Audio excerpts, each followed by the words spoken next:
안녕하세요. 민지의 꿀사연입니다. 즐겁게 감상하시고 구독과 좋아요도 많이 눌러주세요. 그럼 사연 시작해 볼까요? 저는 요즘 친구의 엄마랑 연애를 하는 중이에요. 당연히 친구는 모르고 있어요. 아마 알면 난리가 나겠죠? 저는 아줌마라고 부르는데 이 아줌마는 그렇게 부르지 말라고 난리예요.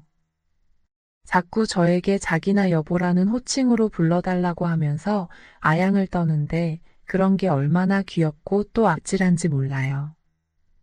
그리고 얼마나 저를 보채는지 제가 요즘에 살이 쏙 빠질 지경이에요. 그래도 확실히 아줌마랑 연애를 하는 게 좋은 점이 뭐냐면요. 제 또래 친구들하고 연애하는 거랑은 비교를 할 수도 없을 만큼 짜릿하다는 점이죠. 혹시 사랑을 나누다가 정신이 나갈 것 같은 경험 해보신 적 있으세요? 이 아줌마는 저를 그렇게 만들어주는 편이에요.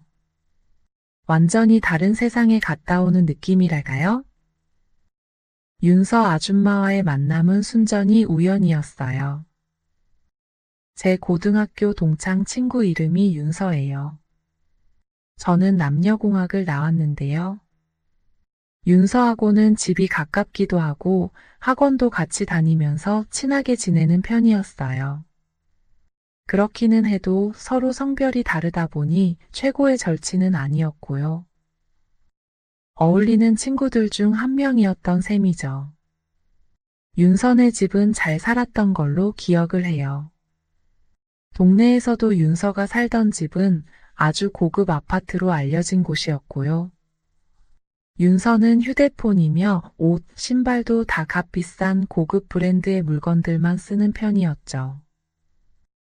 그래도 윤서는 부잣집 딸내미 치고는 성격이 참 털털한 편이었어요. 그래서 남자애들하고도 잘 어울리는 편이었고 두루두루 친구가 많았죠. 강남에서 큰 안과를 운영하고 있는 아빠를 닮아서 그런지 공부도 잘하는 편이었고요. 딱 한 가지 안타까웠던 점은 윤서는 조금 뚱뚱하고 못생긴 편이었다는 점인데요. 이래서 모든 걸 다 가질 수는 없다고 하는 건가 봐요. 윤서는 아버지를 쏙 빼닮았던 게 분명해요. 윤서 아줌마는 엄청나게 매력적인 분이었거든요. 우연히 학교 앞에서 윤선의 아줌마를 본 적이 있었는데요. 압도적인 몸매가 훤히 드러나는 원피스에 긴 생머리하며 고급스러워 보이는 액세서리까지 아줌마는 윤서하고는 정말 딴판이더라고요. 그날 같이 윤선의 아줌마를 봤던 친구들은 하나같이 아줌마가 예쁘고 스타일이 죽여준다고 난리도 아니었죠. 저는 친구들 앞에서는 내색을 하지는 않았는데요. 아줌마의 예쁘장한 얼굴보다는 압도적인 몸매가 뇌리에 강하게 남았던 것 같아요. 저는 그 이후로 한동안 혼자 밤에 그거를 할 때면 윤선의 아줌마를 몰래 떠올리면서 즐기고는 했죠. 저런 아줌마랑 연애를 하면 어떤 기분일까 막 상상하면서 말이에요. 그렇게 혼자만의 상상의 나래를 펼치면서 아줌마와의 상상 연애를 하면 기분이 너무 좋았던 것 같아요. 닿을 수 없는 금기시 되는 연애를 하는 기분도 들면서 말로 다 설명할 수 없는 짜릿함이 느껴졌죠. 물론 그런 혼자만의 시간을 즐긴 다음날 학교에 가서 윤서를 만나면 괜히 민망한 기분이 들기도 했고요. 그래도 저만의 즐거웠던 그 상상의 시간들을 한동안 즐겼던 것 같아요. 아무튼 그렇게 시간이 흘러서 저는 대학생이 되었고요. 대학 생활에 적응해 가면서 고등학교 동창들하고는 연락이 약간 뜸해지기 시작했죠. 여자 동창들하고 가장 먼저 사이가 멀어지기 시작하면서 윤서하고도 연락을 안 하게 되었고요. 그러면서 윤서 아줌마도 차츰 기억에서 희미해졌던 것 같네요. 그 후로 저는 몇 번의 연애를 하기도 했고요. 여자친구와 깊은 사이가 되어서 관계를 하기도 했는데요. 솔직히 이야기하자면 여자친구와 실제로 하는 게 윤서 아줌마를 떠올리면서 혼자 야릇한 시간을 보냈던 것만큼 저에게 만족감을 주지는 않았던 것 같아요. 아마 친구의 엄마를 상상한다는 게 저에게 더 큰 흥분을 주었나 봐요. 그래도 보통의 다른 사람들처럼 뜨겁게 사랑을 하기도 하고 이별을 하기도 하면서 저는 성숙해 가고 있었죠. 그러던 어느 날이었어요. 직장인이 되고 30쯤 되어가던 어느 연말쯤 단체 카톡방에 초대를 받게 되었는데요. 잊고 지내던 반가운 고등학교 동창 녀석들이었죠. 무슨 바람이 불었는지 갑자기 몇 명의 친구들이 의기투합을 했고 연말에 고교 동창회를 하는 게 어떻겠냐는 이야기가 나왔어요. 그렇게 10년도 넘어서 정말 오랜만에 고등학교 친구들을 만나게 되었어요. 동창회 장소로는 한 카페를 하루 빌렸는데요. 거기가 바로 윤서 아줌마가 운영하시는 카페라는 사실을 알고 조금 놀랐어요. 그제서야 한참을 잊고 지내던 그 아줌마가 떠올랐죠. 친구들을 본다는 생각도 저를 기쁘게 해주었지만 혹여나 아줌마를 볼 수 있을까 하는 기대감도 저를 더 설레게 했던 것 같아요. 혼자만의 시간을 가질 때면 자주 상상하곤 했던 사람을 직접 볼 수도 있겠구나 하는 생각이 제 심장을 마구 두근거리게 했어요. 10년도 더 지나서 보게 되는 아줌마는 어떤 모습일지 제 상상 속에서처럼 매력적이고 야릇한 모습일지 궁금했죠. 그리고 동창의 날이 되었는데요. 설레는 마음으로 찾아간 카페에는 이미 동창들이 많이 모여 있었어요. 다들 고등학생 때의 어린 티는 벗었지만 여전히 그때의 얼굴들이 남아 있어서 한눈에 알아볼 수 있었죠. 다들 왁자지껄 떠들면서 그간의 안부를 물으면서 대화를 이어갔어요. 그러던 중 한 친구가 윤서에게 어머니는 어디 계시냐고 물어봤죠. 아줌마가 돈도 받지 않고 카페를 하루통으로 빌려주셨거든요. 윤서는 동창회 하는데 우리들 편하게 있으라고 아줌마는 오늘은 안 오실지도 모른다고 했는데요. 그 이야기를 들으니 살짝 아쉬운 생각이 들더라고요. 그런데 아쉬운 제 마음을 달래줄 운명이었을까요? 친구들과 한참 이야기를 나누던 중 카페 문으로 누군가가 들어오더라고요. 바로 윤서 아줌마였죠. 정말로 그 순간 카페에 들어서는 아줌마 외에는 아무것도 안 보이는 기분이 들었어요. 상상 속에서만 그렸던 아줌마가 다가오고 있었으니까요. 얼굴은 조금 나이를 드신 모습이었지만 압도적인 몸매며 매력이 넘치는 이미지는 그대로였어요. 몸매가 부쩍 강조되는 원피스를 입어서 그런지 섹시하게 느껴지기도 했고요.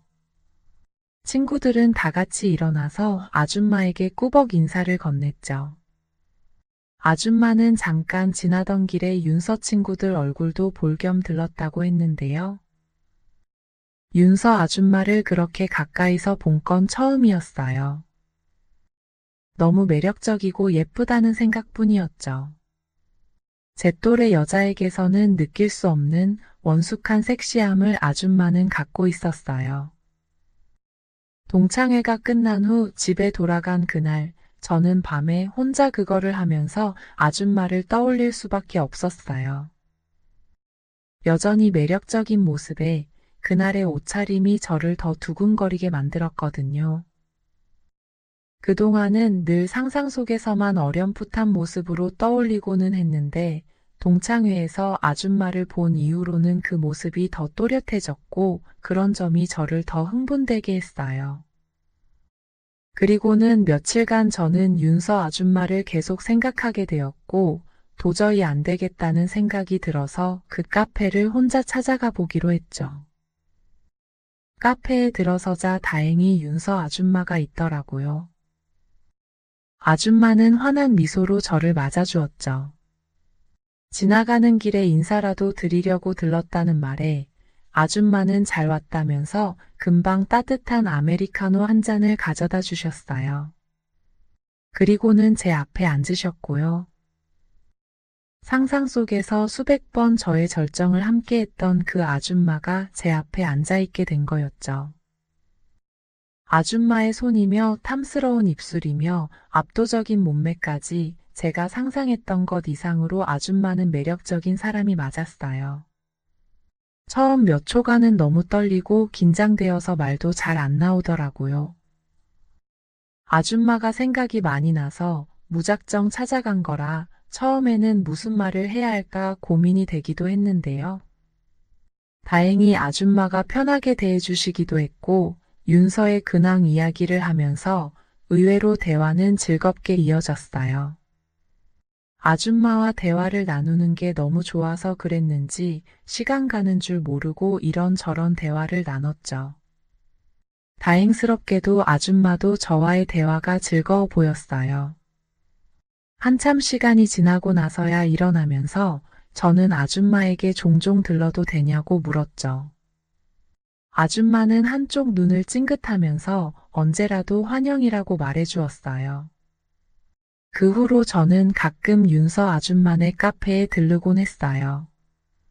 손님이 뜸한 마감 시간쯤 가면 아줌마가 혼자 있어서 대화를 나누기도 좋았고요. 그렇게 몇 번의 방문 이후에 아줌마랑도 많이 친근해져 갔죠. 아줌마와 나누는 대화도 점점 더 깊어져 갔고요. 윤서가 대학을 졸업할 무렵 아줌마는 아저씨랑 이혼을 했다는 것도 듣게 되었죠. 그리고 이혼을 하고는 집에만 있기 적적해서 한적한 동네에 작은 카페를 열었다고 했고요. 그 말을 듣고는 이렇게 매력적인 여자랑 살아도 이혼을 하게 된다는 게 의아스럽기는 했는데요. 제가 모르는 사정이 있겠거니 했어요. 그러던 어느 날이었는데요. 늦은 카페 마감 시간쯤 들렀더니 아줌마가 정리를 하고 있었죠. 지나가다가 들렀다는 인사를 했더니 아줌마는 그날은 커피 말고 가볍게 위스키 한잔 하는 게 어떻겠냐고 물어봤어요.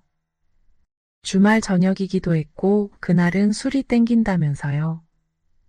자리를 옮기려나 싶었는데 아줌마는 카페 문을 닫고 밖에서 보이지 않게 창가의 블라인드를 모두 내려놓고는 카페에서 둘이 마시자고 했죠.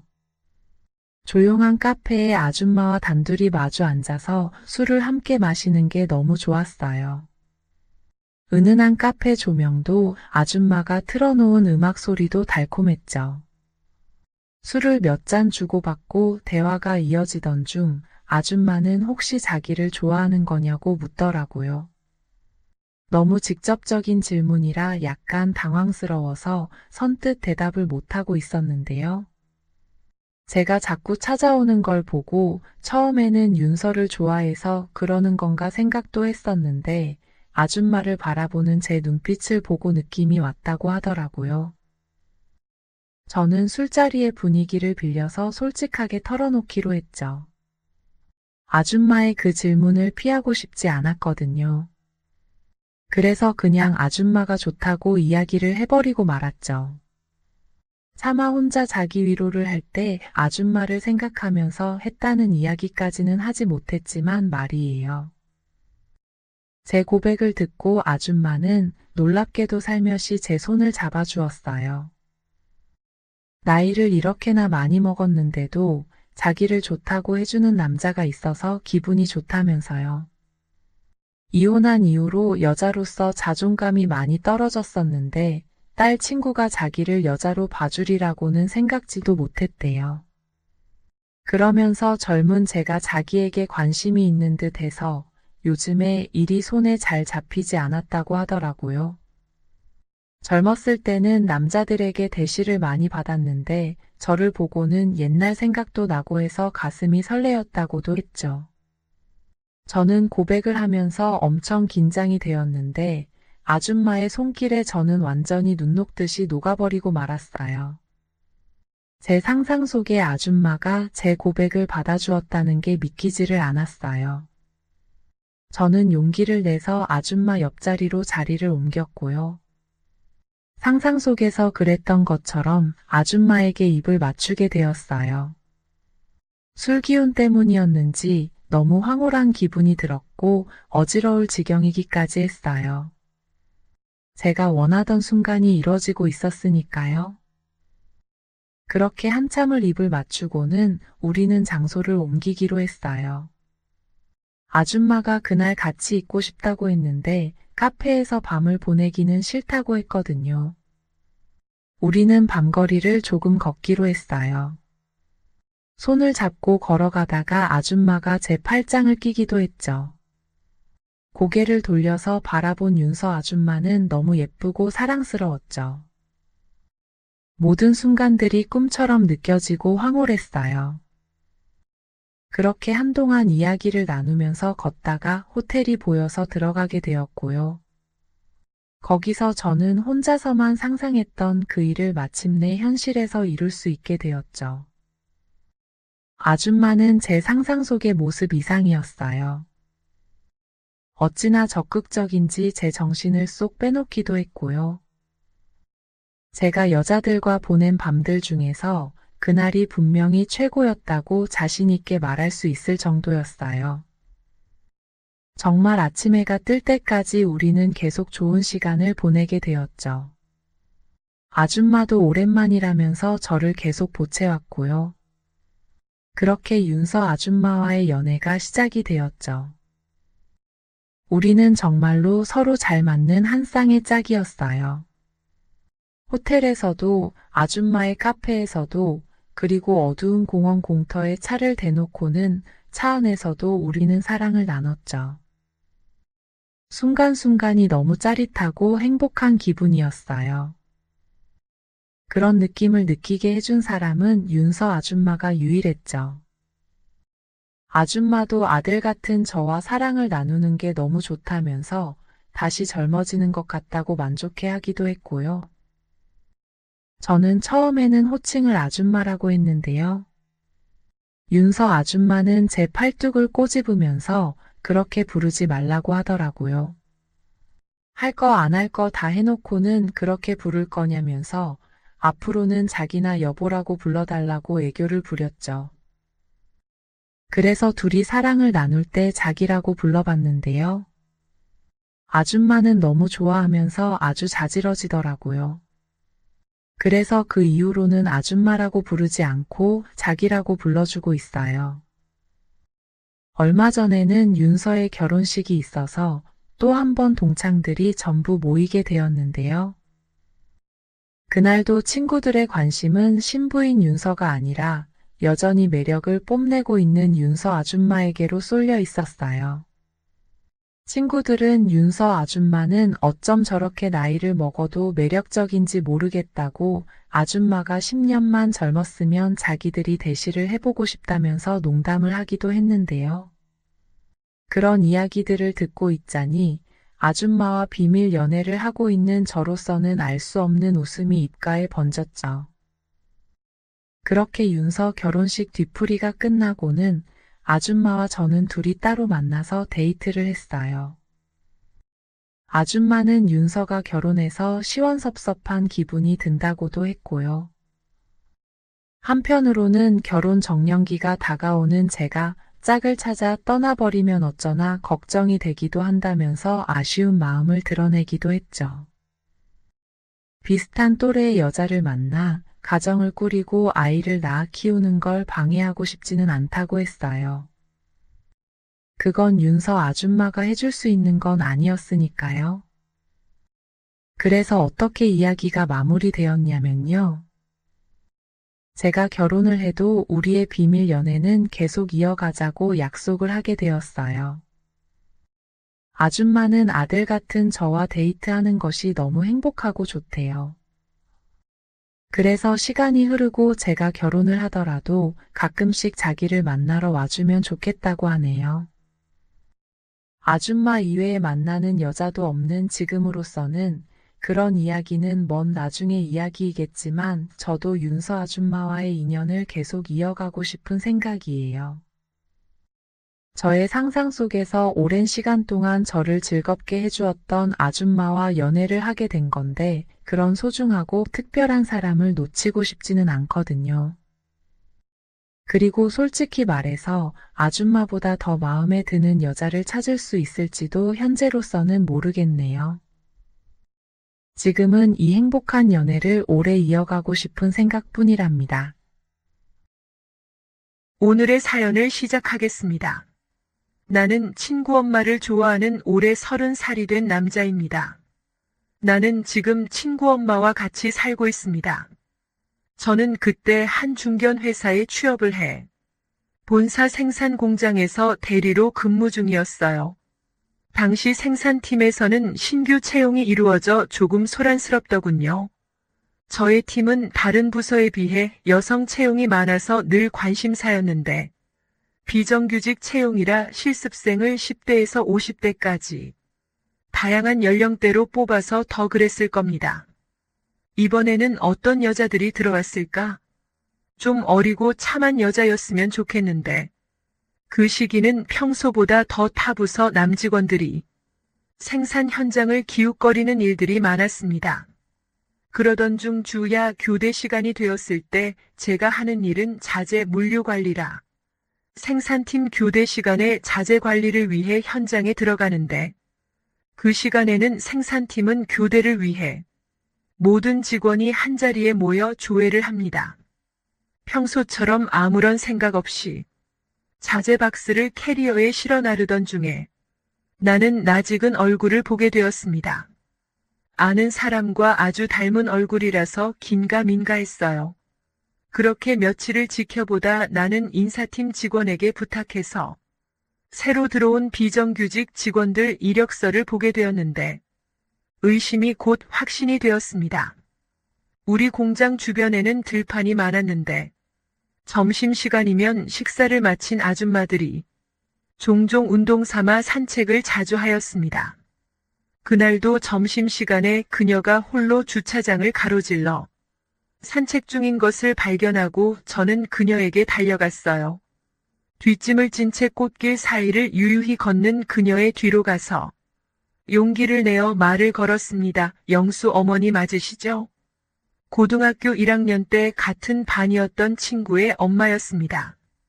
고등학교 진학 후 처음 친해진 친구라 자주 집에 놀러 가다 보니 얼굴이 익숙해서 못 알아볼 리가 없었지요. 그런데 어째서인지 나를 보고 훔친 놀란 그녀는 아니라고 하는 겁니다. 아, 아니에요. 그런 사람 아니라고 하네요. 저 기억 안 나세요? 고1 때 영수 짝이었던 경훈이입니다. 라고 했습니다. 맨날 학교가 끝나면 친구 집에 놀러 가서 밥을 얻어 먹었었는데 나는 그저 동양 사람을 만나 반가움이 있을 뿐인데 그녀는 어째서인지 그 상황에 불편한 기색을 하더니 이따 일 끝나고 이야기합시다. 제가 사정이 있어서 그러니 이해 좀 하시고 모른 척 해주세요 하고는 급히 자리를 떠났습니다.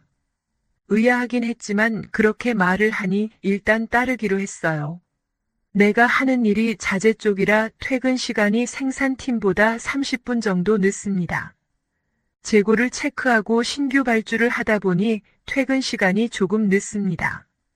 생산팀은 보통 통근 버스를 이용하기 때문에 당연히 아줌마도 퇴근을 했겠거니 하고 느긋하게 주차장으로 갔는데 정문 기둥 뒤로 누군가 기웃기웃 거리는 게 보였습니다. 혹시나 해서 가보니 아줌마였어요. 내가 나올 때까지 기다리고 있었습니다. 저는 아줌마를 태우고 우리는 근처 조용한 카페에서 많은 대화를 나눴어요. 졸업을 하고 한참 시간이 지났으니 당연히 가족이 이쪽으로 이사를 한 줄 알았는데 알고 보니 이혼을 하셨다는 겁니다. 이혼 사유는 안 물어봤습니다. 그렇게 아줌마의 사정을 듣게 되었고 회사에서는 모른 척하고 지내기로 했습니다. 그리고 집에 데려다 주려는데 마침 그녀가 내 자취방 근처에 살고 있었습니다. 내가 살고 있는 곳에서 50m 정도 떨어진 원룸 건물에서 살고 있었어요. 가까이 살다 보니 자연스럽게 우리는 출퇴근을 같이 하게 되었습니다. 우리는 자연스럽게 퇴근 후 근처 편의점이나 포차에서 가볍게 맥주도 마시며 지내는 사이가 되었어요. 그리고 5월 어느 주말 토요일 밀린 청소와 빨래를 하고 있는데 점심때가 되었을 무렵 아줌마에게서 카톡이 날라오더라고요. 점심 먹었냐고 하더군요. 밀린 빨래를 돌리고 이제 먹으려고요 했더니 아줌마가 돼지찌개 좀 해놨는데 줄까? 먹을래 했습니다. 저는 주시면 좋죠 하니까 알았어 기다려 톡을 주고받고 얼마 지나지 않아 다급히 현관문을 두드리는 소리가 들려서 문을 열어보니 아줌마가 김이 나는 냄비를 양손에 들고 서 있는 게 아니겠어요. 아줌마가 다급히 밀치고 들어와 냄비를 놓고 물에 손을 식히던 모습이 어찌나 우습던지 찌개만 주시고 다시 돌아가시려던 아줌마와 같이 밥을 먹게 되었어요. 오랜만에 먹는 집밥이 너무 맛이 있어서 혼자 2그릇이나 먹었습니다. 그 후에 아줌마는 주말이면 반찬이나 찌개 국 같은 걸 해서 나눠주셨고 그럴 때마다 내 방에서 함께 식사를 했어요. 그러다 보니 우리의 관계는 더욱 가까워졌습니다. 술을 가지고 와 내 방에서 TV를 보며 술을 마시곤 했어요. 그리고 친구 엄마와 저는 선을 넘고 말았습니다. 여느 때처럼 내 방에서 맥주를 마시다가 아줌마가 영화를 보고 싶다고 해서 그렇게 영화를 보다 보니 시간이 제법 늦어졌습니다. 밤 1시가 넘어 집으로 가려 하시길래 늦었으니 그냥 자고 가시라고 했습니다. 아줌마도 좋다고 하여 이불을 덮고 누워있는데 갑자기 아줌마와 관계를 하고 싶어졌어요. 그동안 즐거운 관계도 가져봤지만 이렇게까지 하고 싶다는 감정을 느낀 적이 없었는데 그날은 갑자기 하고 싶어졌습니다. 그래서 아줌마와 즐거운 관계를 가지게 되었습니다. 처음에는 안 된다고 했지만 계속 한 번만 하자고 하니 결국에는 저를 받아주더군요. 솔직히 기대는 안 했었습니다. 한번 풀어보자는 생각뿐이었는데 막상 하고 나니 너무 만족스럽더라고요. 그렇게 우리는 잠에 들었고 다음날 아침이 되자 아줌마는 민망해하며 술에 취해 서로 실수한 것이니 잊자고 하더군요. 하지만 난 전혀 그럴 생각이 없었습니다. 그 만족감을 잊는 건 쉽지 않았어요. 그래서 끈질기게 아줌마를 설득을 하였습니다. 우리는 서로 만족을 했는데 하며 저는 아줌마를 정말 좋아한다고 하였습니다. 결국은 끈질긴 설득 끝에 다른 사람에겐 비밀로 하고 특히 친구에게는 아줌마에 대해 절대로 말하지 않는다는 조건으로 우리의 관계는 시작되었습니다. 우리는 일주일에 2~3번 정도 행복한 관계를 가지게 되었습니다. 늘 최고였어요. 때로는 주말에 바닷가나 계곡 같은 곳에 당일로 여행을 가서 관계를 하기도 했습니다. 하지만 불만이 있다면 한 번밖에 못한다는 것입니다. 즐겁게 만족을 시켜주고 관계를 하다 보니 보통 한 번 하는데 걸리는 시간이 1시간에서 1시간 반 정도가 걸립니다. 그러니 하고 나면 아줌마는 늦었다며 잘 자라고 하고는 자기 집으로 가 버리거든요. 한 번 더 하자고 하면 다음에 해 하면서 가버리니 너무 아쉬웠습니다. 그러던 중 기회가 왔습니다. 코로나가 터지면서 아줌마에게 큰 타격이 오게 되었어요. 저는 정규직이라 괜찮았지만 비정규직인 아줌마는 조업 제한에 걸려 출근을 못하니 당장 수입에 지장이 생긴 겁니다. 하루는 관계를 마치고 아줌마가 월세, 공과금에 이것저것 걱정을 하시길래 기회다 싶어서 제가 아줌마에게 같이 살자고 했습니다. 그동안에도 몇 번 말을 했지만 번번이 거절당했는데 상황이 그렇다 보니 아줌마는 잠시 생각을 하더니 정말 괜찮겠어? 같이 지내도 돼? 하며 물었습니다. 나는 무조건 좋다고 했어요. 그리고 며칠 뒤 아줌마는 우리 집으로 이사를 하게 되었습니다. 미리 비워둔 옷장과 서랍에 아줌마의 옷가지들을 정리하고 나오니 아줌마는 냉장고 정리를 하고 가재 도구들을 깨끗이 씻어 진열장에 옮기고 있었습니다. 저는 그녀에게 달려가 한번 하려고 하니 갑작스러운 나의 행동에 아줌마가 놀라며 야, 갑자기 왜 이래 정리 중이잖아. 잠깐만 있어봐요. 약간의 실랑이 끝에 나는 힘차게 진입을 했습니다. 너 이러려고 같이 살자고 한 거지, 응? 이젠 같이 사니까 참지 않아도 되잖아요. 아줌마는 못 말린다는 듯 내 팔을 한 대 툭 치고는 나를 받아주더군요. 그렇게 지금까지 우리는 함께 살고 있습니다. 이제는 52살이 되어버린 아줌마와 함께 살면서 좋은 점은 밥이 맛있어요. 나는 늘 혼자 회사밥 식당밥 즉석 음식만 먹다가 아줌마가 차려주는 집밥을 먹으니 절로 기운이 넘쳐나더라고요. 그기도 힘이 넘쳐났습니다. 엄마가 한 명 더 생긴 겁니다. 밤에는 즐거운 관계를 하지만 평소에는 엄마처럼 이것저것 많이 챙겨주시고 건강 상태라던가 영양제 등을 챙겨주십니다. 결혼하라는 잔소리는 좀 그만했으면 좋겠어요. 그냥 있는 그대로 서로 요구하고 부탁을 할 수 있어 좋아요. 오늘의 사연은 여기까지입니다. 감사합니다. 구독과 좋아요 부탁드립니다. 안녕하세요. 저는 43살의 남자고 사업체를 운영하는 사람입니다. 제가 가난한 집에 태어나 죽어라 공부해서 자수성가했는데요. 아주 크게 성공한 건 아니지만 꽤 만족하고 보람된 삶을 살고 있답니다. 이런 저에게도 잊을 수 없는 큰 사연이 하나 있어요. 바로 배우자 문제죠. 그럼 지금부터 어떤 여자를 만났길래 사연에 글을 쓰게 됐는지 꼭 들어주시면 고맙겠습니다. 저는 어머니와 단둘이 살았어요. 제가 2살 무렵에 다른 여자와 바람이 난 아버지와 이혼하셔서 어머니가 아버지 몫까지 하면서 저를 키우셨죠. 어머니는 파출부와 건물 청소부로 일하셨는데 매일 몸에 파스가 붙여져 있었답니다. 어머니가 안쓰럽기도 하고 가난을 벗어나고 싶은 마음에 어렸을 적 제가 할 수 있는 건 오로지 공부뿐이었어요. 성공할 수 있는 길이 공부뿐인 줄 알았으니 죽어라 공부만 했답니다. 그 결과 서울에 있는 최고로 좋은 명문대학에 들어가게 됐죠. 꿈만 같은 순간이기도 했지만 이제부터 진짜 시작이라는 마음가짐을 가지고 학창시절 때보다 더 많이 공부했습니다.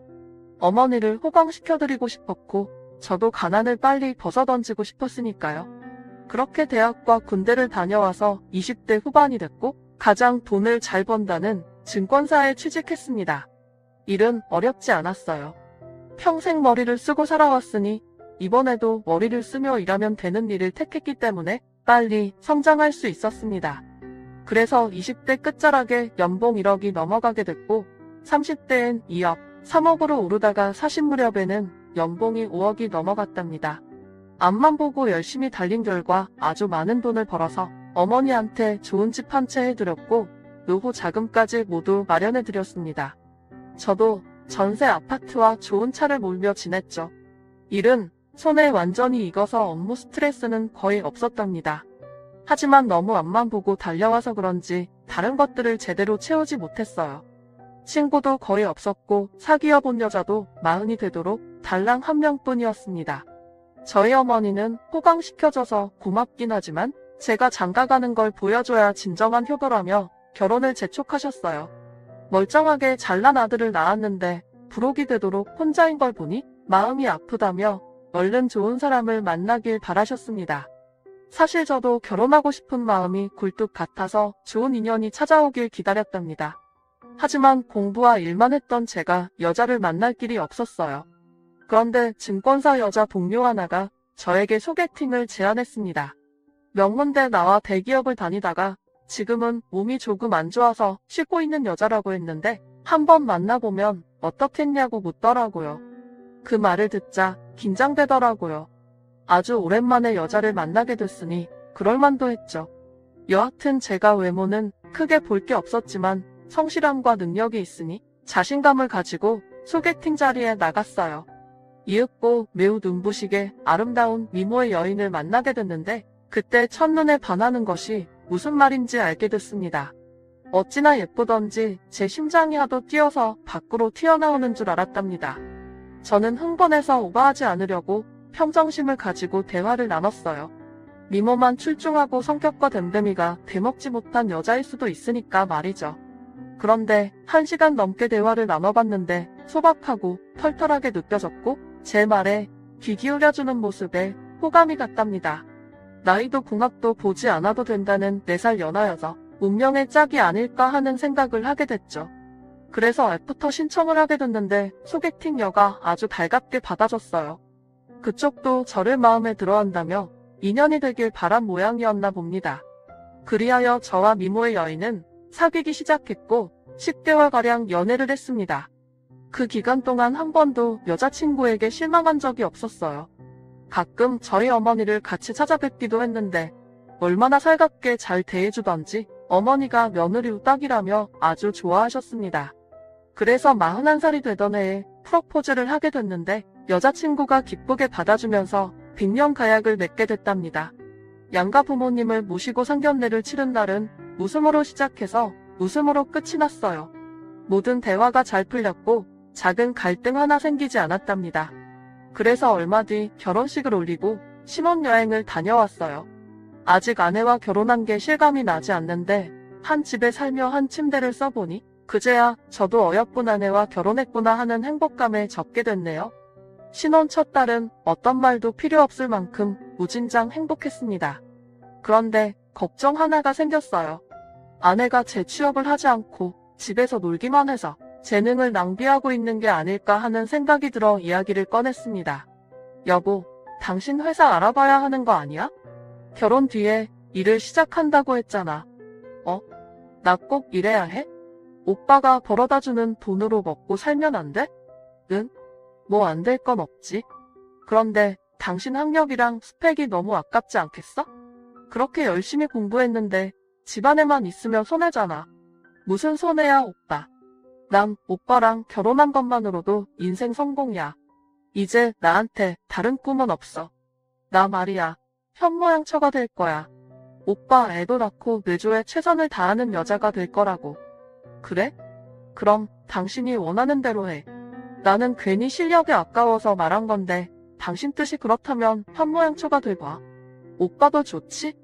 그럼 나 카드 줘. 아니면 오빠 통장을 맡기든지 말이야.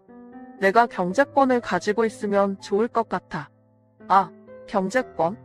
여보, 내가 일 때문에 입출금이 많아서 그건 안 될 것 같아. 대신 생활비 넉넉하게 주고 신용카드도 줄게. 모자라면 그때그때 말해주면 내가 채워줄게. 좋아. 그럼 이 몸이 앞으로 살림꾼이 되보겠어? 그렇게 아내에게 경제권을 넘겨주지 않고 카드와 생활비를 주는 것으로 협의를 했답니다.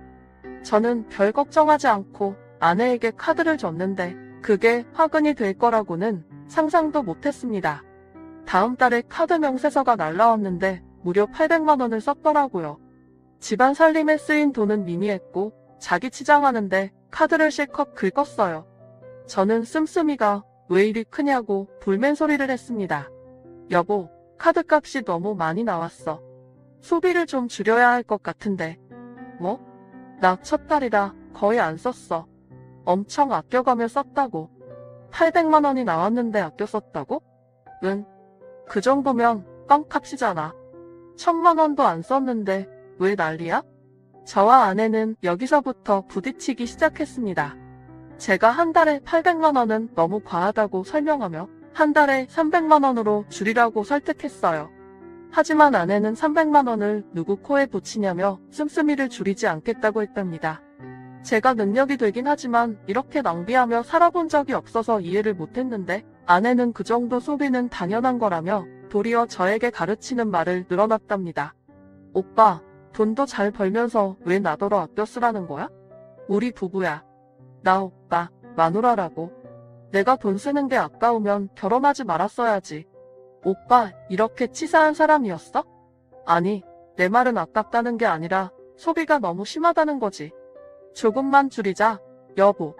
그럼 한 달에 500만 원만 쓰면 안 될까? 우리 나중에 애기도 낳고 키우려면 조금 아끼면 좋잖아. 그래, 알았어. 빈정상하긴 하지만 오빠가 그렇게 말하니 내가 뭘 어쩌겠어. 아내는 기분 나빠하며 소비를 조금 줄이기로 했지만 달라지는 건 없었어요. 오히려 씀씀이가 더 커져서 미치겠더라고요. 아내에게 준 카드 한도가 1,000만 원이었는데 백화점에 다녀온 아내가 한도를 올려달라고 요구했답니다. 저는 당연히 안 된다고 잘라 말했고 지금 쓰는 카드도 한도를 줄이겠다고 통보했어요. 아무리 제가 돈을 잘 벌어도 이런 식이면 돈을 어떻게 모으겠냐고 하면서 제발 소비를 줄여달라고 말했답니다. 그러자 아내는 퉁명스럽게 알겠다고 대답하더니 한동안 카드를 쓰지 않았습니다. 제가 싫은 소리를 몇 번 했지만 이렇게라도 소비가 줄어드니 다행이라는 생각이었죠. 그런데 얼마 뒤에 아내가 카드 한도만큼 쇼핑을 하더니 현금 서비스로 1,000만 원을 더 썼더군요. 결혼 전 소박한 모습은 제 완벽한 착각이었습니다. 아내에게 카드 명세서를 보여주며 왜 이렇게 썼냐고 했더니 도리어 저에게 윽박질렀어요. 당신이 한 달에 5,000만 원을 버는데 그깟 1,000몇백만 원 썼다고 이 난리를 쳐? 나 정도 되는 여자랑 결혼했으면 대가를 치려야 하는 게 기본 아니야? 뭐? 당신 같은 여자? 당신이 어떤 여자인데? 그걸 네 입으로 말해야 해? 내 앞에 줄 서는 남자가 한둘이었는 줄 알아? 돈 많은 남자가 한 번만 만나달라고 하는 걸 다 뿌리치고 당신과 결혼했다고.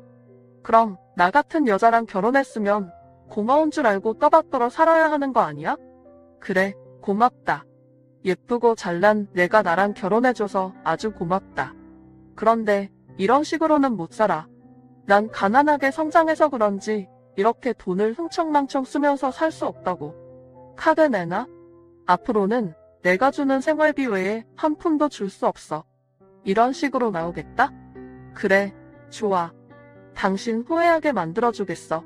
아내는 저를 쏘아보며 카드를 돌려줬고 그날 이후로 저와 대화를 한마디도 하지 않았답니다. 저는 아내의 버릇을 고쳐주려고 똑같이 말하지 않고 갑방을 쓰면서 지냈어요. 그런데 보름쯤 지나자 아내가 거실 소파에서 자고 있는 저를 유혹하더군요. 오빠, 우리 오랜만에 뜨거운 밤 보낼까?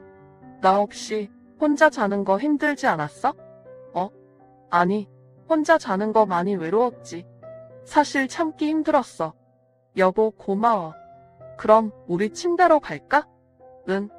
그런데 오빠 카드 좀 주라. 나 사고 싶은 거 있는데 못 사고 있으니까 손이 근질근질해. 아내는 유혹하는 대가로 카드를 달라고 하더군요. 그러자 저는 어이가 없어서 이렇게 말했습니다. 그러니까 당신은 지금 카드 돌려받으려고 날 유혹한 거야? 진짜 가지가지 한다. 뭐? 난 당신이랑 화해하려고 이러는데 그깟 카드 달라고 했다고 나 이상한 여자 취급을 해? 됐어. 안 하면 될 거 아니야. 그렇게 아내는 다시 방으로 들어갔습니다. 저는 아내의 버릇을 고치려고 매일 밤마다 허벅지를 꼬집어가며 안방으로 가고 싶은 걸 참았답니다. 그런데 저도 어쩔 수 없는 남자였나 봅니다. 얼마 뒤 외로운 밤을 참지 못하고 안방으로 들어가 아내의 옆에 누웠어요. 아내도 그동안 저를 기다렸는지 아무 말 없이 저를 받아줬죠. 저희는 그날 밤 한숨도 자지 않고 사랑을 나눴답니다. 그리고 나서 아내는 저에게 돈을 요구하더군요. 오빠 좋았지? 그럼 나 용돈 좀 주라. 한 1,000만 원만 주면 안 돼? 명품백 하나 사줘. 뭐? 너 지금 잠자리 했다고 돈 달라는 거야? 내가 무슨 술집 여자야? 술집 여자? 이 인간이 정말. 야, 마누라가 남편한테 백 하나 사달라고 했다고 술집 여자 취급하냐? 에이씨, 됐다 됐어. 너같이 무도 없고 눈치 없는 놈이랑은 한방 쓰기 싫어. 당장 나가. 제가 말이 헛나와 상처를 주긴 했지만 아내가 한 행동이 어이가 없는 건 맞지 않나요? 카드를 받으려고 잠자리를 유혹하지 않나? 잠자리를 하고 난 후 돈을 달라 하지 않나? 아휴, 아내가 이런 여자인 걸 왜 진작에 몰라봤는지 한이 됐답니다. 여하튼 아내와 티격태격 싸우다가 결국 타협점을 찾았어요. 제가 능력이 아주 없는 게 아니기 때문에 카드 한도 500만 원을 맞춰 쓰라고 했고 생활비도 똑같이 넉넉하게 주기로 했습니다. 그런데 아내는 한 달 만에 현금 서비스를 여러 차례 받아 사치를 부리더군요. 제발 그러지 말라고 귀에 딱지가 않도록 말했지만 도통 사치가 줄어들지 않았습니다. 결혼한 지 6달 만에 아내가 쓴 돈이 수천만 원이 넘었죠. 그래도 어쩌겠어요. 제가 택한 여자고 평생 함께 살 동반자였으니 한 걸음 물러나 꼭 참기로 했답니다. 그렇게 6달이 더 지나 결혼 1주년이 되자 또 다른 문제가 생겼어요. 제가 다니는 회사에서 직원을 대폭 축소하겠다고 발표를 했어요. 회사를 이사한다며 같이 이끌고 나갈 직원만 데려가겠다는 거였죠. 그래서 저는 구조조정으로 퇴직을 앞두게 됐어요. 아내에게 미리 말을 해둔 터라 마음의 준비를 하고 있을 줄 알았습니다. 그리고 아내는 제가 생각했던 것 이상의 결단을 내렸어요. 퇴사한 날 집으로 돌아갔더니 저에게 줄 게 있다면서 소파에 앉아보라고 하더군요. 난 돈 못 버는 남자랑은 절대 못 살지. 자, 이혼 서류야. 당신 능력이 특출났으면 구조조정을 당하겠어? 도장 찍어. 위자료는 30%죠. 소송해도 똑같은 결과일 거니까 쉽게 가자. 저는 아내의 행동에 놀라지 않았습니다. 어느 정도는 예상하고 있었거든요. 제가 바닥일 때 어떻게 나오는지 확실히 하려고 제가 퇴사 후에 어떻게 됐는지 미리 말하지 않았답니다. 저는 새로 판 명함을 꺼내 아내에게 보여줬습니다. 자, 이건 내 새 명함이야. 증권사 사무실 새로 차렸어. 내가 대표야. 같이 일하던 능력 있는 후배들 데리고 와서 벌써 자리 잡았지. 뭐? 오빠 그럼 회사 잘린 게 아무런 타격이 없는 거네? 타격? 내가 사무실을 차리니까 훨씬 사정이 좋아졌다. 어쨌든 이혼 위자료 30%까지는 못 줘. 겨우 1년 살았는데 너무 과하잖아. 각자 변호사 구해서 법정에서 보자. 그게 좋겠네. 그러자 아내는 이혼 서류를 자기 손으로 찢어버리며 말하더군요. 오빠 속았지? 서프라이즈. 오늘이 만우절이라 장난 좀 쳐봤어. 4월 1일이잖아. 이 바보야.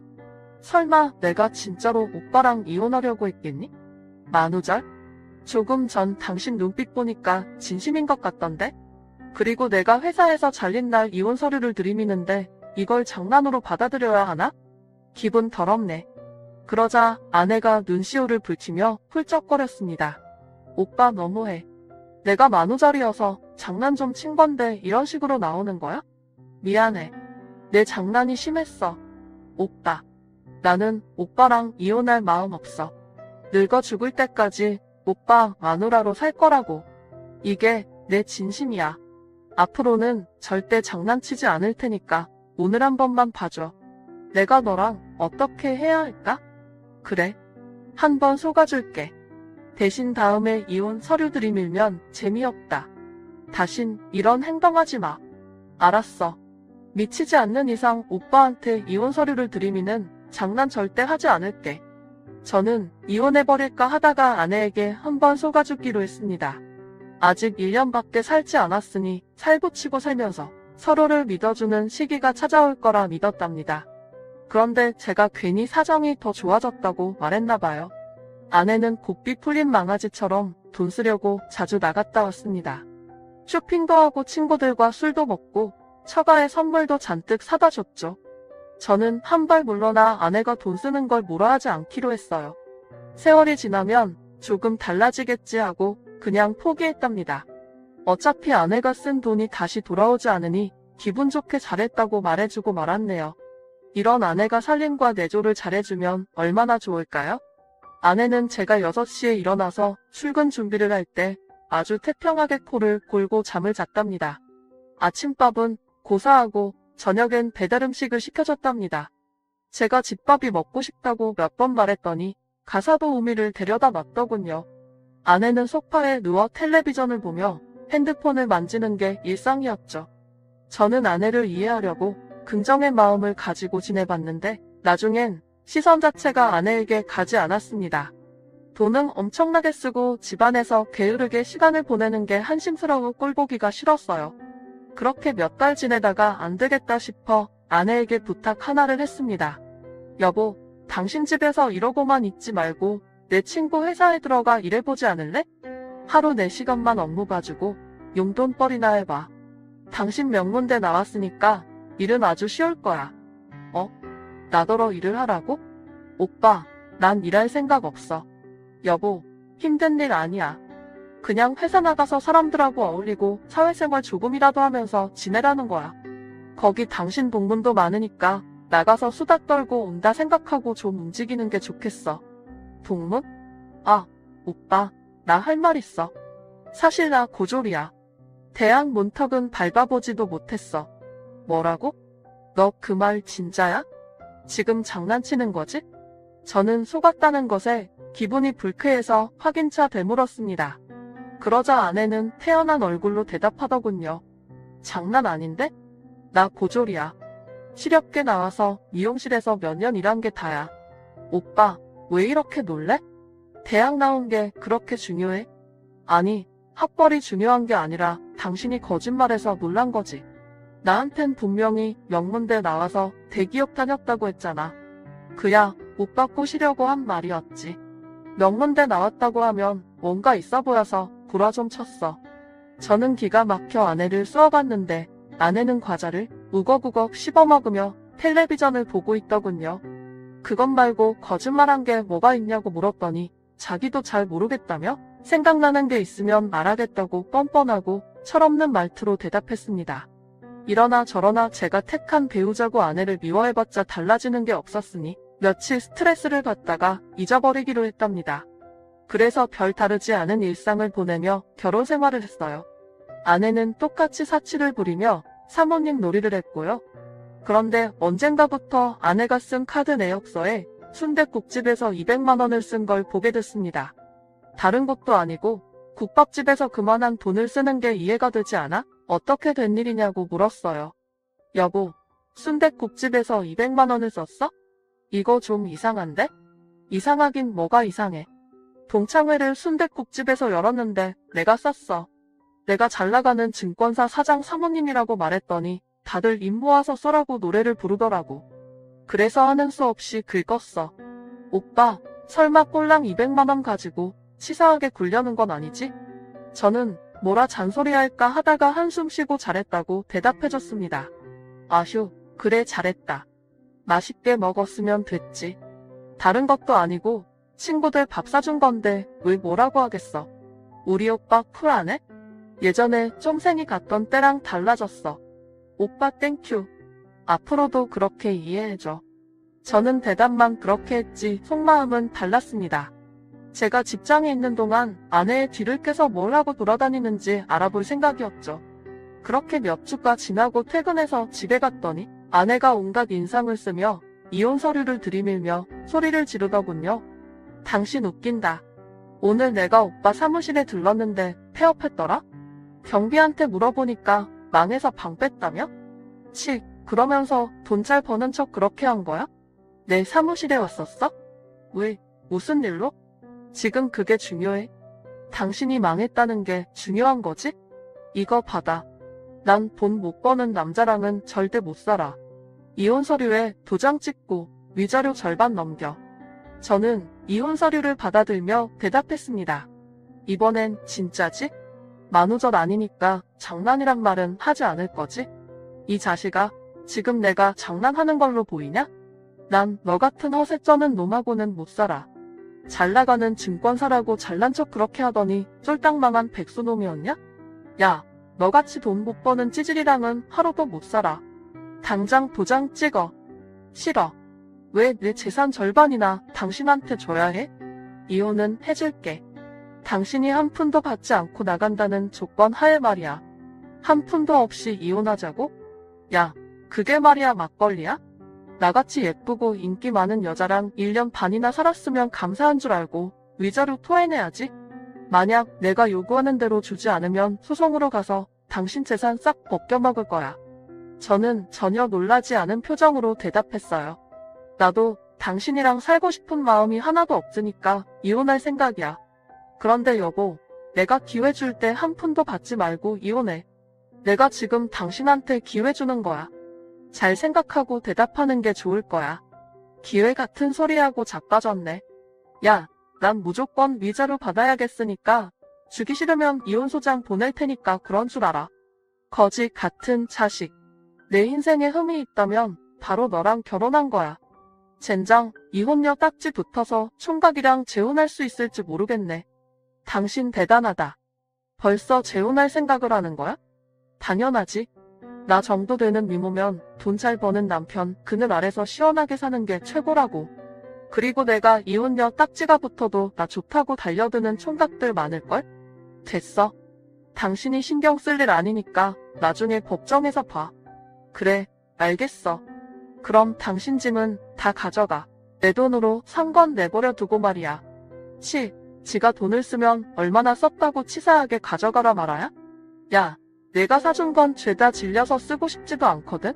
이 귀한 몸만 나갈 테니까 내가 사둔 명품은 중고로 팔아서 위자료 될 준비나 해라. 아이고, 그런 배려까지 해주는 거야? 아주 고맙네. 그럼 어서 나가봐. 이제 법정에서만 보면 끝이니까. 다신 여긴 얼씬도 하지 마. 저는 아내에게 질릴 대로 질려버려서 문을 박차고 나가는 모습을 보지도 않고 방으로 들어가 버렸답니다.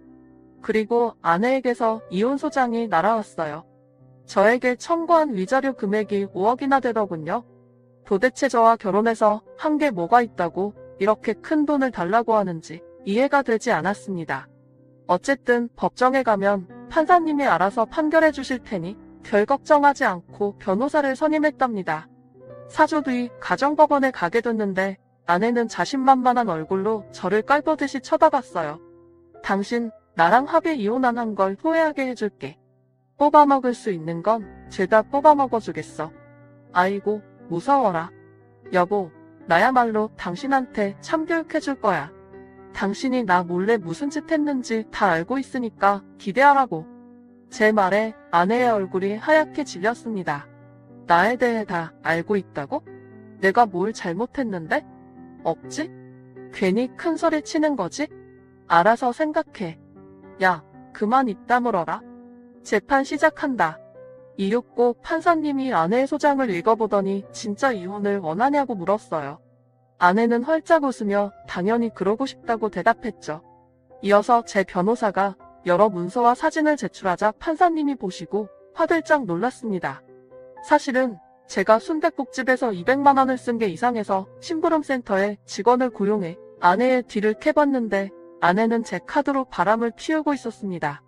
순댓국집에서 200만 원을 긁고 현금 170만 원을 받는 카드깡을 한 거였죠.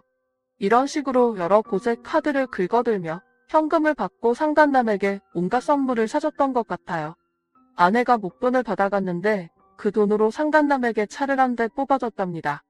제가 고용한 심부름센터 직원은 아내를 일주일 동안 감시하며 바람 피운 사진과 카드깡하는 모습, 그리고 상간남 앞에서 제가 호구라는 욕을 하는 영상까지 남겨줬어요. 제 변호사가 제출한 것들을 판사님도 보고 아내도 봤죠. 그러자 아내는 하야하 못해 누렇게 얼굴이 질려버렸습니다. 아내는 태도를 바꾸며 말하더라고요. 판사님, 생각해보니까 제가 실수한 것 같습니다. 제가 호불호가 많아서 그런지 아내는 아내의 얼굴이 누렇게 질렀어요. 아내는 태도를 바꾸며 말하더라고요. 판사님, 생각해보니까 제가 실수한 것 같습니다. 남편과 이혼하고 싶지 않아요. 오빠, 우리 이혼하지 말자. 내가 잘못했어. 오빠가 백수 됐다고 이혼하자는 건 내가 너무 잔인했어. 그게 무슨 소리야? 백수라니? 아, 내 사무실이 폐업해서 망한 줄 알았지? 그런데 어쩌냐? 일이 너무 잘 풀려서 사무실을 강남으로 옮겼어. 아무래도 고객층이 강남 사람들이 많아서 그리로 크게 확장했단 말이야. 직원도 20명이 넘는다고. 여보, 이거 받아.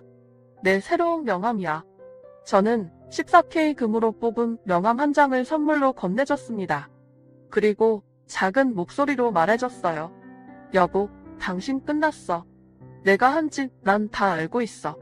이제부터 처절하게 밑바닥 기게 해주지. 오빠, 나 한 번만 용서해주면 안 돼? 내가 잘못했어. 그리고 그 남자는 그냥 지나가는 바람일 뿐이야. 얼마 전에 정리했다고. 내가 알기로는 오늘도 그 자식 집에서 나왔다던데? 여보, 애쓰지 마. 당신 끝났어. 저희 부부가 대화를 속닥거리자 판사님이 큰 소리로 이혼을 할 거냐고 묻더군요. 그래서 저는 당연히 그렇게 하겠다고 대답했습니다. 결국 유책 배우자는 아내가 됐어요. 불륜과 부양 의무 불이행, 사치로 인한 갈등 조장 등으로 어깨가 아픈 것을 알게 됐어요. 사치로 인한 갈등 조장 등으로 억대의 위자료를 지급하라고 하셨죠.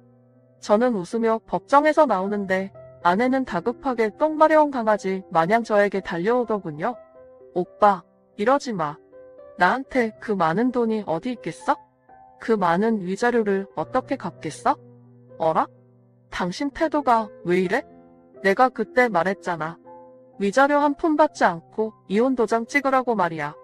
그때 분명히 기회 줬는데 당신이 거절했잖아. 그래서 여기까지 왔다고. 오빠, 나 한 번만 봐줘. 우리 이혼 번복하고 다시 같이 살자. 내가 한 번 바람 피웠으니까 오빠도 한 번 피우고 와. 그럼 똑같아지니까 같이 살면 되잖아. 뭐? 진짜 상상도 못할 말을 하는구나. 벼랑 끝에 매달리니까 별소리를 다 하네. 야, 벌써 너랑 나랑은 이혼 판결 받았어. 번복 같은 거 못해. 그러니까 조용히 꺼져. 위자료 구하려면 꽤나 고생해야 할 것 같으니까. 제 앞을 막은 아내를 밀어내며 차에 올라 집으로 돌아갔습니다. 집안에 있는 아내의 짐을 버리려고 한 곳에 모으고 있었는데 현관문 도어락이 열리는 소리가 들렸어요. 아차, 제가 깜빡하고 비밀번호를 바꾸지 않아 아내가 들어온 겁니다. 아내는 거실로 달려들어오며 무릎으로 슬라이딩을 하더군요. 그리고 제 앞에 정체하고 무릎을 꿇은 채 두 손을 싹싹 빌기 시작했습니다. 오빠, 내가 잘못했어. 이혼 번복하자는 말은 안 할 테니까 위자료만 어떻게 좀 해줘. 나한테 그런 돈이 어디 있겠어. 오빠도 알잖아. 우리 친정 형편이 별로 좋지 않다는 거 말이야. 게다가 나 고졸의 직업도 없어. 그 돈 갚으려면 대출받고 10년은 일해서 갚아야 한다고. 그럼 그렇게 해. 어떻게든 갚을 방법이 있잖아. 이제 그건 너 문제지 내 문제가 아니야. 아내는 여전히 두 손을 싹싹 빌면서 위자료를 갚기 어렵다고 말했습니다. 오빠, 그럼 이렇게 하자. 오빠한테 잠자리 제공해줄게. 다른 여자랑 연애하면서도 나랑 자고 싶을 때마다 한 침대 쓰면서 보내면 좋잖아. 오빠도 솔직히 내 미모에 반한 거잖아. 1년 동안 오빠가 원할 때마다 같이 자줄 테니까 위자료는 없던 걸로 해줘. 지금 당신 그걸 말이라고 하는 거야? 너 정말 걸레년이었구나. 어떻게 이런 순간에도 잠자리로 넘어갈 생각을 하냐? 야, 난 내 얼굴만 봐도 역겨워서 살도 맞대기 싫어. 헛소리 그만 짓거리고 꺼져. 아 진짜? 오빠 1억이야? 나 좀 봐달라고. 해달라는 건 다 해준다잖아. 1년 동안 잠자리 해주는 게 부족하면 2년, 아니 3년 동안 해줄게. 이 미친 또라이야. 싫다고. 너 같은 걸레년이랑은 살도 맞대고 싶지 않단 말이야. 당장 내 눈앞에서 사라져. 그러자 아내는 제발 살려달라고 애원했습니다. 자기는 가진 게 하나도 없으니 위자료를 받은 셈치고 뭐라도 하겠다고 말했습니다. 하지만 저는 돈 말고는 아무것도 받지 않겠다고 확실하게 대답했습니다. 이에 아내는 울며불며 사정을 하고 제 집에서 버티고 있더군요. 아무리 나가라고 소리쳐봐야 소용이 없어서 경찰을 부르고 말았습니다. 자초지종을 설명하고 제 집에서 내보내달라고 했죠. 그래서 아내는 경찰들 손에 쫓겨나게 됐고 그리고 상간남에게 손해배상 청구를 했어요. 누군진 몰라도 아내와 똑같은 놈이었으니 바로 소장을 써서 날려버렸죠. 상간남은 제 아내가 유부녀인 줄 모르고 만났다고 했지만 카톡 대화 중에 제 이야기가 오간 걸 들켜버려서 제가 요구한 손해배상을 모두 지급해야만 했답니다. 그래서 아내는 그 손해배상 청구를 했고 제 이야기가 오간 걸 들켜버려서 제가 요구한 손해배상을 모두 지급해야만 했답니다. 상간남은 그렇게 위자료를 물고 아내와 헤어지고 떠났답니다.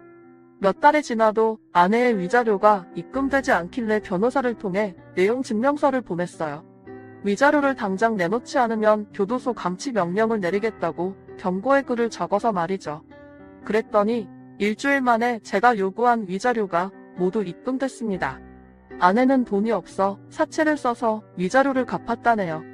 그리고 공장에 취직해서 월급을 차압당하며 빚을 감당하고 있다는 소식을 마지막으로 들었습니다. 이후 저는 증권사를 잘 운영하며 조용히 지내다가 여자를 소개받게 됐어요. 빛나는 미모는 아니지만 마음이 아주 많이 빛나는 사람이었죠. 또 명문대 출신의 대기업에 다니고 있는 사람이었답니다. 저는 그 여인과 1년의 연애 뒤 재혼에 성공했습니다. 아내는 결혼 뒤에도 일을 그만두지 않았어요. 사람은 일을 하며 살아야 한다며 매일 최선을 다해 하루를 보냈답니다. 그런 저희 부부에게 아이가 생기게 됐죠. 제 나이 43살인 올해 초에 아내가 임신을 했다며 초음파 사진을 보여줬답니다.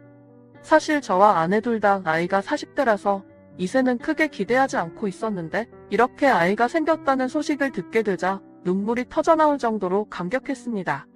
여보 수고했고 고마워. 그리고 사랑해. 당신을 더 빨리 만났더라면 얼마나 좋았을까? 수고는 무슨. 애는 뭐 나 혼자 만들었나? 나도 자기랑 더 빨리 만났으면 어땠을까 하는 생각을 해. 그런데 과거는 뭐하러 생각해? 우리 둘이 이렇게 달콤하게 잘 사는데 말이야. 우리 꼬물이 태어나면 더 행복할 거야. 우리 꼬물이 태어나면 더 행복하게 살자. 알았지? 임신 중인 아내를 위해 퇴근하면 항상 집으로 달려갔어요. 배가 불러올 때까지 매일 아침과 저녁 시간을 함께 보냈답니다. 그런데 얼마 뒤 저희 사무실에 거물급 고객이 한 분 찾아왔어요. 인터넷 신문에 실릴 정도로 크게 성공한 사업가였는데 저에게 수백억을 예치하고 싶다며 찾아왔습니다. 제 회사가 몇 배로 클 수 있는 기회였죠. 그래서 저희 사무실 직원들이 모두 기립해서 그 고객을 맞이하며 감사 인사를 전했습니다. 특히 저는 그 고객을 잃지 않으려고 제 능력을 증명해 줄 문서를 꺼내 보여드렸답니다. 고객은 만족하며 저에게 큰 돈을 예치하겠다고 말씀하셨고 술 한잔하고 싶다고 하셨어요. 박 대표가 대단한 증권사인 건 진작부터 알고 있었지. 우리 이러지 말고 거하게 한잔하러 나갈까? 네, 회장님. 제가 좋은 곳으로 모시겠습니다. 최고급 참치하는 곳을 아는데 그리로 모실까요? 응. 아니. 난 그런 데 말고 다른 데 가고 싶네. 그 있잖아. 그 룸으로 시작하는 술집 말이야. 아, 룸사롱이요? 그런데 제가 결혼한 남자라 아내가 임신 중이기도 하고요. 그런 술집은 제가 한 번도 가보지 않아 조금 어렵겠는데요. 뭐야? 박 대표 그런 순둥이였어? 그리고 내가 수백억을 예치하겠다는데 룸사롱 대접 한 번 못하겠다는 건가? 저는 아내에게 미안해서 한 번 거절했지만 엄청난 거금이 회사에 들어오는 거라 포기하는 게 쉽지 않았습니다. 그래서 고객을 모시고 룸사롱으로 향했답니다. 처음 지하에 있는 술집에 들어가 웨이터의 안내를 받고 가장 큰 방으로 들어갔어요. 저는 양주와 안주를 주문했죠. 이윽고요, 종업원 둘이 저희 룸으로 들어왔는데 미모의 여자들이었어요. 나이가 좀 있어 보이긴 했지만 고객이 마음에 들어하는 것 같아서 다행이었죠.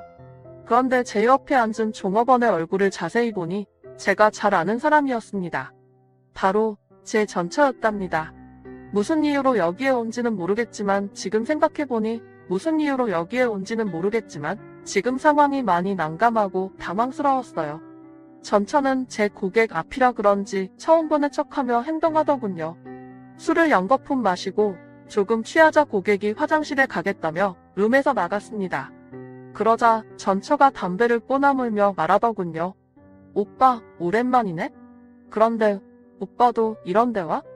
얌전한 줄 알았더니 발랑 까진 놈이었구나? 이따 달아. 고객 때문에 어쩔 수 없이 온 거거든? 그렇다 치자. 그런데 오빠 결혼했나봐? 아까 핸드폰 배경화면 보니까 못생긴 여자 사진으로 돼 있더라? 나랑 헤어지니까 알겠지? 오빠 분수에 맞는 여자는 그 정도밖에 안 된다는 걸 말이야. 닥쳐라. 너랑 비교도 할 수 없을 훌륭한 여자니까. 그리고 넌 할 일이 없어서 술집에서 일하냐? 아주 가관이다. 막장 쓰레기 밑바닥 인생 살고 있는 게 놀랍진 않지만 그래도 이 정도일 줄은 몰랐거든. 이게 다 누구 때문인데? 오빠한테 위자료 갚느라 사채 쓴 거 몰라? 사채업자들이 날마다 돈 달라고 들들 복과되는데 갚을 길이 없었다고. 그러게 내 인생 망치지 않게 날 봐줬으면 됐잖아. 내가 술집에서 일하는 게 내 탓이라는 거냐? 아니지. 넌 할 줄 아는 일이 남자 꼬시고 홀리는 일밖에 못하잖아. 그러고 보니 너한테 아주 잘 어울리는 것 같아. 전처는 저를 쏘아보더니 태도를 바꿔서 제 어깨에 손을 올리더군요. 오빠, 나 사채빚 아직 1억이 넘게 남았어. 그거 오빠가 갚아주면 안 될까? 나 여기서 그만 일하고 싶어. 여기서 일하기 싫으면 관두고 공장을 다니든 파출부를 하든지 해.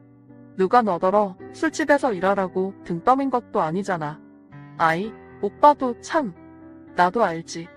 그런데 내 미모에 그런 데서 일하면 아깝잖아. 남자들이 내 얼굴 보면 침부터 흘리니까 조금 더 편하고 많이 벌려고 일하게 된 거라고. 오빠, 내 빚 갚아주지 않을래? 대신 1년 동안 오빠 오피스 와이프 돼줄게. 뭐라고? 이혼할 때 잠자리로 위자료 대신하겠다더니 이번엔 오피스 와이프가 돼줄 테니 돈을 갚아달라고? 너 진짜 구제불능한 쓰레기 걸레년이구나? 내가 어쩌다 너랑 결혼했는지 불과 사이한 일이야. 야, 이 똥 묻은 걸레년아. 여기서 나가. 너 또 뭐해? 오빠, 여기야. 나 퇴짜 맞으면 돈 못 받아. 아, 그래? 그럼 웨이터 불러야겠다. 웨이터. 웨이터는 문 앞에서 대기 중이었는지 바로 문을 열고 들어왔습니다. 그래서 바로 제 전처를 데리고 나가라고 소리쳤습니다. 손님한테 돈 뜯어내려고 한다며 당황했지만 손님은 절대 안 뜯어내려고 했다. 그래서 바로 제 전처를 데리고 나가라고 소리쳤습니다. 손님한테 돈 뜯어내려고 한다며 당장 치우라고 했죠. 그러자 전철은 웨이터의 손에 끌려나가면서 말했답니다. 오빠, 그럼 팁이라도 줘. 나 이대로는 억울해서 못 나가. 30분이나 앉아 있었잖아. 아, 팁. 정말 가지가지 하는구나. 좋아, 줄게. 가만히 있어봐. 저는 지갑을 꺼내 5만원짜리 한 장을 건네줬습니다. 내가 나한테 위자료를 5억 청구했었지? 여기 5만원 받아. 이것도 아까운데 불쌍해서 주는 거야. 이 더러운 년아. 마음대로 욕해. 팁 받았으니까 나가줄게. 오빠, 나중에 생각 바뀌면 나 찾아와. 오피스 와이프 해줄 테니까. 전철은 끝까지 더러운 말만 짓거리고 나가더군요. 이윽고 고객님이 들어와서 술접대를 하고 무사히 자리를 끝냈습니다. 다음날 고객이 250억을 저에게 예치해줘서 초대박을 치게 됐죠. 그리고 저는 현재 아내에게 어젯밤 있었던 일을 고백했습니다. 가고 싶지 않았지만 고객과 계약을 하고 싶어 룸사롱에 갔다고 말이죠. 아내는 충분히 이해한다며 아무 일도 없었다면 괜찮다고 말해줬습니다. 그렇게 다시는 전철을 마주치지 않을 줄 알았습니다. 몇 달 뒤 아내가 예쁘고 귀여운 딸아이를 출산하게 돼 새 식구가 됐고 아주 행복한 삶을 살고 있었어요. 그런데 운명의 장난인지 전철을 또다시 마주치고 말았답니다. 아내가 봉사활동하는 곳에 따라가게 됐는데 거기서 전철을 마주치게 됐어요. 미혼모들이 모여 사는 빌라였는데 거기에 생필품과 먹을 걸 전달해 주러 들어갔습니다. 거의 어린 엄마들이 아기를 안고 있었는데 구석에 흰머리가 많이 난 여자가 보였어요. 바로 전철이었답니다. 그런데 전철의 눈동자를 보니 정신이 나간 것 같았습니다. 저와 눈을 마주치며 말을 하는데 지적장애가 생긴 것처럼 보였어요. 아저씨, 나 배고파. 피자빵 사줘음. 저기 먹을 걸 뒀으니 가져다 먹어요. 그래? 고마워 아저씨. 그런데 어디서 많이 본 것 같네. 아저씨, 나 어때? 네? 그게 무슨 말씀이죠? 나 어떠냐고. 나 데려가서 살 생각 없어? 우리 애기 아빠가 돼주면 내가 매일 밤 즐겁게 해줄게. 정신 나간 상태에서 또 이러는구만. 내 애기한테 부끄러운 소리 하지 말고 좀 변해라. 아저씨, 그냥 가지마. 나 그거 엄청나게 잘해. 나 예쁘지 않아? 저리 가라고, 이 망할려나. 그러자 전철의 애기가 울어서 그 자리에서 벗어날 수 있었습니다. 지금의 아내에게 전철의 사정을 들어봤더니 룸사롱에서 일하다가 임신을 했는데 누구 애기인지 몰라서 애 아빠를 찾지 못했다네요. 룸사롱에서는 당연히 임산부를 종업원으로 들 수가 없어 쫓아냈고요. 전철은 아이를 출산하고 오갈 데가 없어 지금의 미혼모들이 지내는 빌라에 왔는데 그때부터 정신이 나가 지적장애인이 됐다네요. 저는 아내에게 그 여자가 제 전처라는 말은 하지 않았습니다. 뭐 알려봐야 좋을 게 하나 없으니 그냥 넘어가기로 했죠. 전철은 그렇게 미혼모 가정에서 지내다가 곧 아이를 입양 보내게 됐고 혼자 쉼터에서 지내게 됐답니다. 돈 밝히고 더러운 사생활의 대가를 치른 제 전처 이야기는 여기서 막을 내리게 됐네요. 이 모든 게 소설 같지만 모두 실제 있던 일입니다. 제 복수가 좀 심했나 싶은 생각이 들기는 하지만 모든 건 인과응보라고 확신합니다. 그러니 부디 제 욕은 참아주시고 저희 가정이 잘 살라고 응원해 주시길 바랍니다. 끝까지 들어주셔서 고맙습니다.